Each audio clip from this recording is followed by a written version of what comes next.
Hello, everyone. I'm glad to be back with you today. It's Tuesday, and as we continue living in what I termed or described yesterday as being the Great Disruption, part of the reason I call it that is simply because that's what's happened. There's nothing really tangibly cataclysmic that's happened in the world. There's no certain crisis. Even the pandemic, as terrible as it's been and as many deaths as it's led to, has not been really any more deadly than a bad flu season. And really, I think that our efforts to try to ameliorate the effect of the pandemic have led us and are going to create a whole lot of other problems that I talked about yesterday. But if you don't remember or didn't hear that, I just refer you back to yesterday's podcast. I don't want to go through an entire review. But I think one of the questions that comes up at these kind of times is, why would God allow this great disruption to our lives? I know for me and my wife personally, our life was going on really well. We had plans. We had, you'd schedule things out into the future, and we were looking ahead, and suddenly all of that is just out of the question. It's scrapped.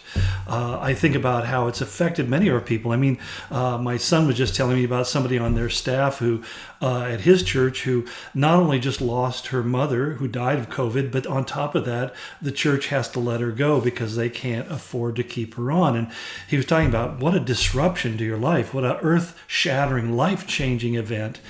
And we always ask at those times, why, God, would you allow something to that happen? And the answer is really simple. In fact, it's one that's kind of repeated biblically over and over again, although it's not necessarily the answer that we want to hear. It's the kind of thing when God told Abraham to offer up Isaac, and afterwards, after God intervened and saved Isaac's life and created a replacement, and we know that was a foreshadow, a forefiguring of what Christ one would do. The Father would give his Son to die for the sins of the world. But God said afterwards, he says, now I know what's in your heart. And that's an interesting thing, because I thought, doesn't God know everything about me? So there's no secrets about my heart. And yet there's something about the acting out of what's in our hearts that really confirms what we're really committed to. You see, I'm only really committed to the things that I actually do. And so when God takes me through disrupting experiences, he's really testing me to see how I will respond to what I'm going through. In fact, he said that to Israel when he took them into the wilderness of Sinai for 40 years. I mean, if you've ever been there or seen it, it's like the surface of the moon. I'm amazed that people can actually survive there. But nonetheless, he said this to them. He said, you shall remember all the way which the Lord our God has led you in the wilderness these 40 years, that he might humble you, test you, and know what is in your heart, whether or not you will keep his commandments or not. And that's an interesting thing, because it's under those times of stress and pressure and our minds begin to kind of go a little bit crazy, that we discover what is really the foundational stone upon which my life is living. In fact, the writer of Hebrews kind of addressed this way in Hebrews 12:27. He said, yet once more, he says, this expression, yet once more, denotes, quote, he says, the removing of those things which can be shaken as of created things, so that those things which cannot be shaken may be remained. In other words, we kind of are thrown into the shaker, and when we're all done, everything that isn't of the Lord will kind of fall away, and everything that is of God will still stand. That those things that God has built into our lives are foundational stones that cannot be changed. Of course, that begs another question. What exactly is your life founded upon? And Jesus gave that illustration in the Sermon on the Mount when he talked about is it built on the sand or is it built on the rock? Usually we read that out of Matthew chapter 7, but I wanted to read Luke's parallel version of that because it reads just a little bit differently. Listen to what Luke said.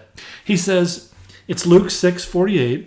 It says, he is like a man building a house who dug deep and laid a foundation on the rock. Now keep in mind, he had to dig down to get to the rock. And sometimes God or us, we have to dig down inside of ourselves to find out where's the solid ground in my life. That means we have to clear away a lot of debris. And when the flood occurred, the torrent burst against the house and could not shake it because it had to be well built.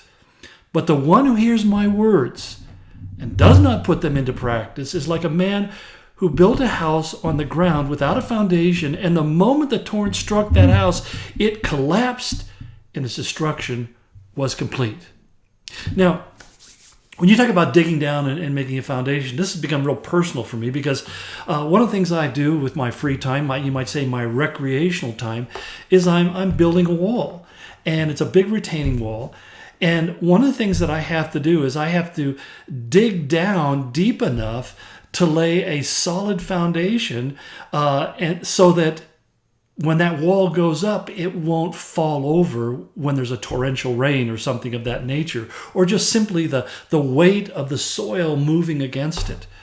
And I tell you, it is hard work. I mean, the other parts are hard, but there's nothing as hard as having to chip through rock and stone and gravel and dirt and dig down and, try to lay stones, so that they're flat in three directions, and that they're a firm foundation. They're also a square foundation, because if you don't build it just right, the end result is to be something that's not particularly attractive. So my point is that the first thing we have to really ask ourselves is, what are we building our lives upon? Some of you are probably really frustrated right now because you built your life upon things that you can no longer control. I mean, you have a good job and suddenly it was deemed non-essential, or your hours were cut back, or they said they couldn't afford you. I know of business people that have literally shuttered for good because they just couldn't recover from this whole downturn in the economy. Or maybe it has something to do with your health. Maybe you find that suddenly you're at risk, and your health is beginning to suffer, or you need a treatment that's been designated as non-essential. I mean, the list of things can go on and on and on, and especially when you're ill, the need for fellowship and other people around you is critical. So I really want to kind of better wrap it up at this point because I'm beginning to run a little bit long, but I think it's important for us to really do this kind of self-evaluation, saying, God, is my life really founded upon the Lord Jesus Christ? Or have I built my life, my hope, my future upon short-term returns? Have I built it on things that won't last? Because as the old poem said, we don't know who wrote it, but it was anonymous, but it had this one phrase that my pastor used to always quote. He said, "One life will soon be past, but only that which is done for Christ will last." As I have entered the 7th decade of my life, let me tell you, that speaks powerfully to my life more so than any other time in my life. I realized that there were so many things that I thought were critical and essential in my earlier years that today I realize really were non-essential, and they were momentary things. They may have been good in that moment, but they were momentary.